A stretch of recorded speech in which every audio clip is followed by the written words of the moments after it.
space. In our terms, this is the internet. So this is where our web application is living, and it is where we can collect information from. So collection, that is collecting data, which is basically just like raw, unprocessed facts and figures. That's what we're looking at. So processing is basically just structuring that data. And information is just structured data. So information answers the who, what, where, when questions, those very basic factual questions. Analysis is basically the human eye that's placed over that information. So it's the ability to see the patterns, draw conclusions. It's sort of that human element to it. And the outcome of that is intelligence. So basically, it answers the why and how questions. So those higher order questions, sort of than the who, what, where, when. Like, why are they doing it? How are they doing it? That is the intelligence that we want to get to at the end of the day. Okay, so first of all, we need to go and collect our data. How are we doing that? Okay, so that can be as simple as pulling up a search engine and just putting in some search terms, or it can be as complex as a collection pipeline. So what I mean by a collection pipeline, if you go to that link at the bottom there, it's an old tutorial. I had to pull it out of the Wayback Archive. It's actually pretty old, but it's quite good and straightforward and approachable. It basically just sort of builds out this little basic collection pipeline. It basically walks you through having this little TXT file. It has keywords in it. The TXT file is taken in by a Python program. The Python program basically gives those keywords out to a meta search engine, which is just a search engine of search engines. That search engine, the meta search engine then just pumps those keywords out to tons of search engines all at once. You then get back a heap of URLs. And the idea is that you can just have this running continuously, and you can just be gathering this data around the clock, and you don't need to manually go and collect it yourself. Now, if you're looking at what it is that you want to go be figuring out, so you want to be looking at the CTAs, so cyber threat actors. There's a lot of acronyms in this field, I do apologize. You want to look at the CTAs that are targeting your industry in your environment. We have a saying in intelligence, the way that you predict the future is by looking at the past. The reason things happened in the past are set, like they have happened that way for a particular reason. Those reasons will not often have changed. Therefore, to see like what has happened, what will happen in future, like look to why it's already happened, and that's probably what's going to happen again. So who has targeted our industry and our geography prior? Like who has targeted organizations like us? So let's say you work for this university, for example, and you're studying this web application. You may want to look at who has targeted the education sector in Oceania. Whoever's doing that, whoever's targeting your peers is likely to target you. That's what you were interested in. There may be a little bit you need to understand as far as indiscriminate attacks that are often driven by vulnerabilities that are disclosed. That stuff is often not targeted, it's just opportunistic. But really, like, the stuff you're interested in is who targets your industry in your geography. Okay, so processing and analysis. So we've basically gone and gathered a bunch of data. We have a bunch of URLs that will be like free text write-ups. It'll be like some news articles and stories about like different pieces of malware, different attacks that have occurred, that kind of stuff. Okay, so like how do we get down to like adversary tradecraft? If we get back to our definition for threat-informed defense, we've got a bunch of free text. Like how do we get down to adversary tradecraft? So MITRE ATT&CK is the way to do it. Okay, so MITRE ATT&CK is a globally accessible knowledge base of adversary tactics and techniques based on real-world observations. Really, it's just a big database of hacking techniques. That's really all it is. We call them TTPs, tactics, techniques, and procedures. And the key thing that we need is each of these TTPs, so like each of like those sort of entries there, they all map to mitigations and detections. That's where we want to get to. We want to be figuring out, okay, so what are we putting in place to protect against these attacks? Okay, so how do you map? You've got this free text. How do you map to MITRE ATT&CK? So I mean, like, these TTPs, like, that's a subset of what MITRE is. So MITRE ATT&CK is quite big. So one way is you can memorize the whole thing, and then you can go line by line in every like news article and story that you have, and for every line go, does this line match any of those TTPs, and keep going. Some people do it that way. That is hard. And it's time consuming and just not really worth it. It's a little bit of a chicken and egg in the sense that, so there is no actual like real training on how to do this, at least put out by MITRE themselves. They put out some best practice, which is at that link there, which is sort of the most that they sort of do as far as like offering that kind of support. Now, there are some tools that will basically take in free text and using machine learning match to MITRE ATT&CK. So you've got Tram as one tool, and you have Thread as another tool. I will say as well, so like the stuff, you could be like, well, why not just throw this into an LLM and just get the LLM to tell me what the TTPs are? You can do that, and I have done that just to see sort of how it works. The LLMs are probably not at a stage currently where it's needed. So like machine learning is kind of what these other tools like Tram and Thread are using. LLMs basically like, they will give you TTPs, but they will give you like the wrong coding quite often. They will invent TTPs that don't exist. They will, like, even if they're giving you the right stuff, it'll be incredibly basic, like really superficial high-level stuff. So like LLMs just don't seem to be at least applicable at this stage. That may change as they improve, but at this stage, they just don't seem to be sort of fitted to this particular task. So machine learning is kind of where people are sort of landing at this stage on this stuff. You can also just go to some databases that might just list out, okay, so I know that I care about certain groups. I can just look up some databases and just see like what are the TTPs of these groups using. Like these groups we're talking about, these are hacking groups. They are like, we talk about them as like hacking groups. They are just literally teams of people that are going around hacking. And people like processes. They like just their simple ways of doing things again and again. So if you can figure out what the TTPs are, they're going to be relatively static unless they are forced to change for some reason. So if you can Google like groups and just see what the TTPs are, that's one way of doing it. However, the information is often quite dated in the stuff that's online. So I do encourage you to collect your own information. Like as an example, so MITRE, as part of MITRE ATT&CK, they actually have within it a section on groups. And so Lazarus group is one of those groups. Basically, it will list out the TTPs there, but when you then dig into the references to see how dated this stuff is, the references here are 2017, 2019, 2021, 2016, 2022, which I think is as recent as it gets, 2019, et cetera, et cetera. Like this stuff is dated. There's nothing there's nothing like this year or last year really, and this stuff just ages for the longer that goes. So I do encourage people to collect your own stuff if this is of interest to you. Okay, so the idea is you understand the metagame now. You basically have an idea of the CTAs that are targeting your industry in your geography. The CTA, so cyber threat actors, that defines the TTPs you care about, the tactics, techniques, and procedures. Once you know that, those map to mitigations and detections. Those are the controls you want to be putting in place. That's where you want to get down to. Okay, but there's another piece. So we had like adversary, tradecraft, and technology as the other piece for our definition for threat-informed defense. So looking at how we can learn more about our technology. Okay, so like we've got a couple of different contexts that we can look at. So business context. So business context is the context around the role of the asset in the organization, the type of data it handles, and the importance to business operations. So basically just like, what do we know about the business context that can tell us about how to protect this thing? Like an example could be, so the application handles sensitive financial data, so we know it is more likely to be targeted, simply just by virtue of what it holds and the business processes that it supports. If we know it's more likely to be targeted, people are going to want to get into go after this kind of stuff. Well, a detection use case maybe will monitor for unauthorized access because we already know that's where people want to go. So technical context. So technical context is the context around the technical aspects such as the configurations, user roles, access controls, and how the asset integrates with other systems. Like what does the technology tell us? Like what is it that we need to be defending against in this context? So as another example, let's say like we have a website, it's running on a web server. The web server has a bunch of controls that are configured, but if those configurations at the web server level change, those controls get turned off. So a detection use case will be to detect for configuration changes. Risk context. So this is going to be probably a little bit less applicable unless you work for a large organization that already has like a defined risk process. But if you can get access to them, risk assessments are great because they will tell you what people have already found to be wrong with the thing you're trying to protect, or what could go wrong.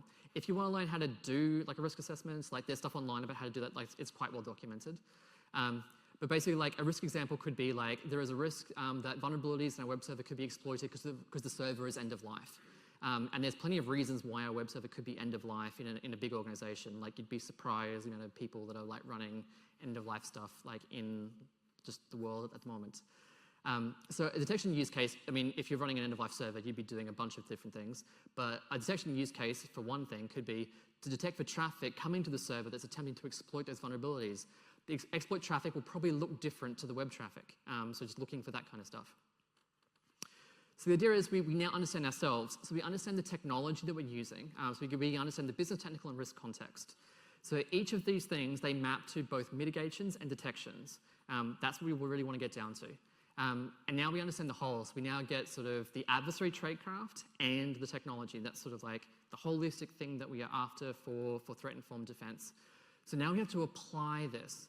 Okay, so basically looking at like what are we doing with the stuff that we've now found. So mitigations are relatively straightforward. So let's say we have a web application, it's internet facing, and we have like there's a risk that we could have unauthorized access.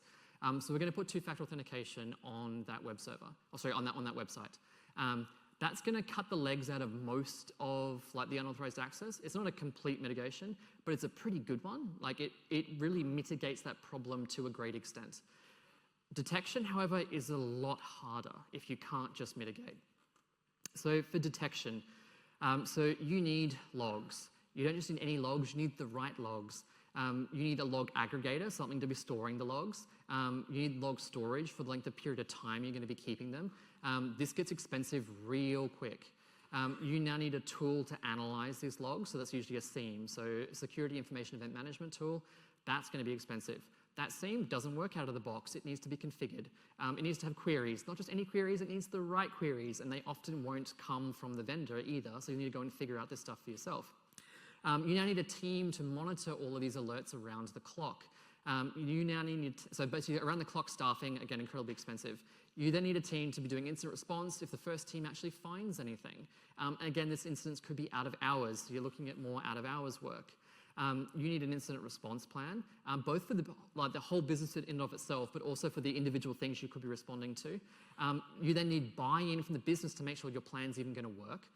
Your plan may say, for our web application, so like if the web server is known to be compromised, we cut it off from the internet. That cuts the command and control, the attacker can't do anything more. The business may turn around and say, whoa, hold on. You can't cut the web server off the internet because that cuts the website, and the website has to stay up for set reasons. So the business doesn't want you to actually implement this plan. So you need to get buy-in from them before you can even go and do anything.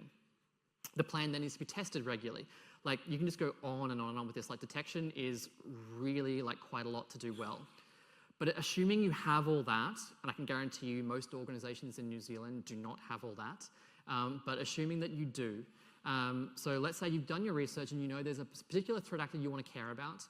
You've seen them targeting similar industries, and you see they use like a particular TTP, so let's just say scheduled tasks. So they use scheduled tasks quite a lot. So the idea is they are using a scheduled task to get their code to run continuously in the environment. That gives them persistence, so they can keep staying in the environment. The code keeps running. It may create a user account that they can just keep logging into. So you delete the user account, scheduled task runs, user account recreated, and they just come back in. It could be just running a web shell, just continuously, something like that. It can also give them privilege escalation as far as like they may have come in as a basic user, but the scheduled task runs at a higher privilege, so they can just run the scheduled task, get their code to execute at higher privileges. Cool, so okay, so we want to be detecting this basically. So the idea is we've got like 3 examples. This is just pseudocode for what you may have as far as a rule that would be in your SIEM. Like this is just basic. These are not tuned in any way, shape, or form. But at a high level, the things you'll want to have a look at. So for the first one, it's basically like if the process is either like cron, ATD, systemd timer, and then the command line is something like bash, Python, Perl, sh, Bourne shell, raise an alert. So what that's saying is it's saying if there's a scheduled task being set from the command line, raise an alert, it might be that that never happens in your environment. No one should ever be doing that, and therefore you know that's malicious. Maybe someone is doing that normally, in which case you need to tune it and all that kind of stuff. The other 2 I won't get into just for time's sake, but just what they're looking at. So the first one looks at parent-child process names, and then the command line again. The third one then looks at file paths in particular, and then file actions. Okay, so logs. So we need to be capturing these logs. So we need, as we said, so parent-child process names, we need command line arguments, we need file paths, we need file actions. Okay, so we can, with Linux, we can use audit D, so we can set audit rules to basically capture all these things, just configure the logs to make sure they've got the right info, or you can do it with syslog as well. Okay, so basically we now have logs in place that are capturing the right information to detect the things that we need to be detecting for. So the idea is here, we've gone from this ephemeral threat landscape. There's this sort of wide amorphous blob, and we've gone step by step figuring each thing out, and we are now down at the specific field in the specific log that needs to be captured. Like we've gone from like the threat actors like all the way right down through to the logs. If you can do that, you're in a very good place. You're in a much better place than most organizations, I can tell you. So basically like figure out the metagame and go play. So basically threat-informed defense, systematic application of a deep understanding of adversary tradecraft and technology, or just think about it as a metagame. So the threat landscape defines the cyber threat actors, the cyber threat actors, the CTAs that we care about. The cyber threat actors, CTAs, they define the TTPs, the tactics, techniques, and procedures. They all map to mitigations and detections. Then looking at your technology, look at the business context, the technical context, and the risk context. Each of those then map to mitigations and detections. So once you get down to that level, the detections, mitigations like just will mitigate problems. Detections then basically define your use cases for what you want to detect. The use cases define the logs, and then you need the right fields and the right logs. Like that is sort of the step-by-step, end-to-end process. And that is a methodology for protecting a web application or like anything that you really want to protect. How are we for time? 3 minutes. Maybe like 1 or 2 questions if anyone has time. I will say as well, like I'll be around like later on, like for today and tomorrow. Come and hassle me if you want. I've got some swag to give away if anyone is interested in swag. I'm more than happy to answer questions. But does anyone have any questions they want to answer? Or they want to ask now? Yes. Yeah. Metagames change. Yes. How do you deal with that? So the question was, metagames change. How do you deal with that? So the idea is you would generally do this, I would probably say at least every 12 months. And so that's why I'm talking about like having a collection pipeline. So having the information constantly coming in and having something that you are not having to manually by hand do it. Have something that is basically looking at like giving us the TTPs without us needing to manually do this ourselves. That will keep you across stuff. I mean, you can buy threat intelligence, or I'm advocating you do it yourself as part of this talk. If you don't have time, you can buy it. But this is a way that you would basically like, with a collection pipeline and a like automated as much as you can, like an automated process of getting that information into intelligence, that will give you regular stuff that you can make sure, okay, we've got the right like logs, we've got the right logic in the seam and that kind of stuff. I would advocate you like doing end-to-end this entire thing every 12 months. That's sort of like a rough sort of benchmark. Yeah. Yes. Yeah, I was wondering, are certain classes of threat actors harder to trace than others? For example, someone who has personal reasons as opposed to financial reasons? Yeah, so I guess like are certain threat actors harder to get information on than others? Is that the, yeah. So yes. It is actually surprisingly easy to get information on sort of like your very big scary threat actors because they're the one the press likes to focus on, so that information is usually quite public. It kind of gets difficult when you get down to like individual script kiddies, that kind of stuff, and you can also get down to like insider threats as far as like people within the organization themselves. Like what I'm advocating here is sort of looking at sort of the information online and sort of like distilling that into something that's going to give you something that is nice and actionable that you can go and configure in a seam or that kind of stuff. Looking at insider threats, that gets real hard because that stuff is not really sort of like publicized online a lot.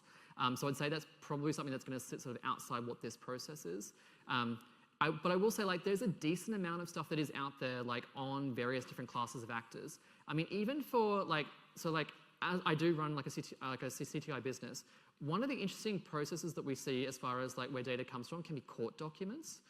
So you often see like court documents get published around like, okay, so this person's been arrested, this is what they did, all the evidence sort of goes into discovery, so it's all there. So you do every now and again get to see sort of the ins and outs of sort of how an insider threat did stuff. It's not super common though. So if you're lucky, you can find stuff. But I would say like, yes, there may be some stuff that is a little bit difficult to collect, but the vast bulk of what you are able to collect is going to cover a decent chunk of your threats. Like this is going to put you in a pretty good stead just following this process, even for that kind of like real hard stuff. But I do take the point, like it can be difficult sometimes, yeah. Okay. That was a really interesting talk, Kade, something that a lot of us haven't had experience with, so thank you. Thank you. And you also explained acronyms and kept repeating the definition as you went through, which I really appreciated. Please join me in thanking Kade. Thank you. Your words are very kind.